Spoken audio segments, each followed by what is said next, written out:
যার কপাল ভালো তার সব ভালো, জানো তো। কাউকে দোষারোপ করে জীবনে এগিয়ে চলাটা সাকসেস নয়। আমরা শুধুমাত্র মা বাবা, বিয়ের পর হচ্ছে গিয়ে স্বামী সন্তান, ওটা একটা আবদ্ধ একটা নামে পরিচিতভাবে আমরা বেঁচে থাকি। তো এটাই বাস্তব মানুষের জীবনের কথা। কাউকে দোষারোপ করে জীবনে এগিয়ে গিয়ে বা নিজেকে ভালো বা শ্রেষ্ঠ প্রমাণ করার এখানে কোনো প্রতিযোগিতা চলছে না।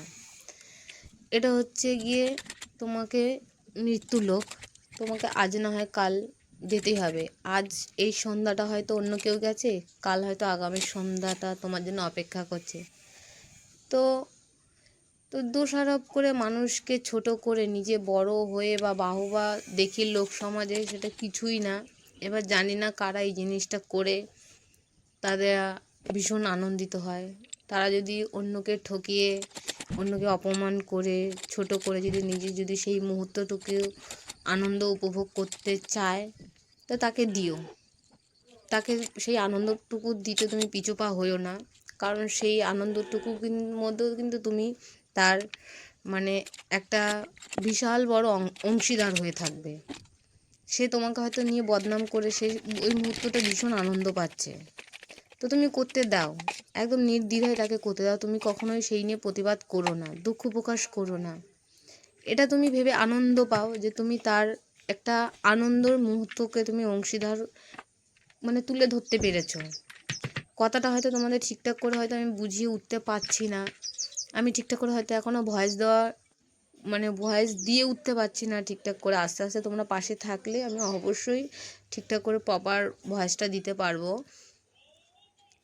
আর যে মেয়েরা শ্বশুরবাড়িতে অ্যাডজাস্ট করতে করতে করতে করতে প্রচুর ক্লান্ত হয়ে যায় গো, প্রচুর ক্লান্ত হয়ে যায়, তারা কিন্তু একদম সম্মানটুকু তারা সেই লেভেলের তারা পায় না। কারণ তারা প্রথমতেই তারা ভুলটা করে অ্যাডজাস্ট করতে করতে, এতটাই পরিমাণে তারা অ্যাডজাস্ট করে ফেলে, কিন্তু তাদের মূল্য শুধু লাস্টে গিয়ে কিন্তু অবহেলাই হতে হয়। এটা তো প্রচুর মেয়েদের ক্ষেত্রে হয়েইছে। তার থেকে বড় কথা হচ্ছে গিয়ে বাপের বাড়ি যদি একটু সাপোর্টই না হয়, সেই মেয়েদের যে কতটা কষ্ট সহ্য করতে হয়, তাদের বুকের মধ্যে চাপা থাকে, তারা কাউকে প্রকাশ করতে পারে না, না বাপের বাড়ির লোককে, না পারে নিজের ঘরের লোককে কিচ্ছু বলতে। তারা একমাত্র এখন প্রকাশ করার এটাই মাধ্যম, যে একটুখানি সোশ্যাল মিডিয়াতে হয়তো প্রকাশ করলে হয় না, মানুষের কোনো কিছু কষ্টের কথা প্রকাশ করলে মনটা হালকা হয়, সেরকমই হচ্ছে এই একটা প্ল্যাটফর্ম পেয়ে মানুষ অনেক, হয়তো কেউ ভালোর দিকে যাচ্ছে, কেউ হয়তো শিখছে, কেউ হয়তো দেখছে, কেউ হয়তো এইভাবেই তার দুঃখ প্রকাশ করছে। ভালো, কেউ ভালোর দিক দিয়ে নিলে ভালো, কেউ খারাপের দিক দিয়ে, কেউ খারাপভাবে ভাইরাল হতে চায়, কেউ ভালো জিনিসটা শিখতে চায়, বা কেউ খারাপ নিয়ে, এইভাবেই চলছে। তো যাই হোক, যার যার ব্যক্তিগত ব্যাপার। আর তুমি যদি বেশি পরিশ্রম করো বা কাজ করো, সেটা কিন্তু তার মূল্য কেউ দেবে না, এই দুনিয়াতে কেউ মূল্য দেবে না। নিজের নিঃশ্বাসটাও কিন্তু তোমার সাথে একসময় কিন্তু বিশ্বাসঘাতকতা করে চলে যাবে। তুমি নিঃশ্বাসটাও কিন্তু তোমার কেনার ক্ষমতা নেই। তো তুমি কি করে লোকের বিশ্বাসটা তুমি অর্জন করবে বলো?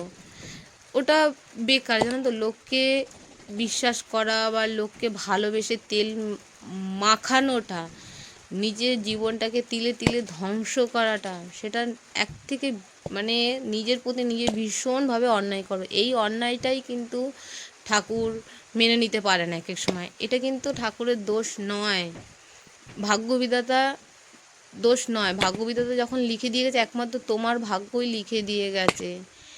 এই টাকা পয়সা বলো, তারপরে সম্পর্ক বলো, এটা একটা মাত্র পরিচয়, কেউ কারণ নয়। দিন শেষে কেউ কারণ নয়। তুমি যার জন্য যতটুকু করবে না কেন, সেই কিন্তু তোমাকে খারাপটাই দেখবে দিন শেষে।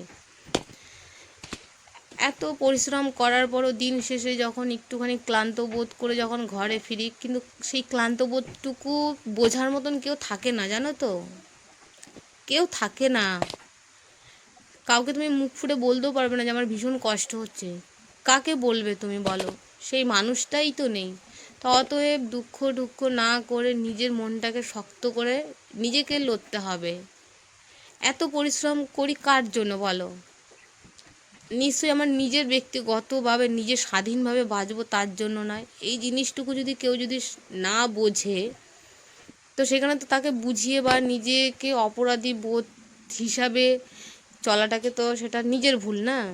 যে যা ভাবার কাজ ভাববে, তুমি তোমার মতন করে চলো,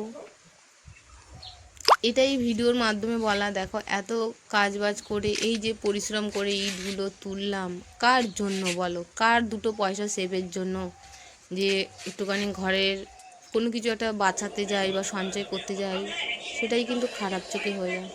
যাই হোক, অনেক হয়তো কথা ভুলভাল বলে ফেলেছি, ক্ষমা করে দিও, কারণ শোনার মতন তো কেউ নেই। তো চলো আজকের মতন টাটা, দেখা।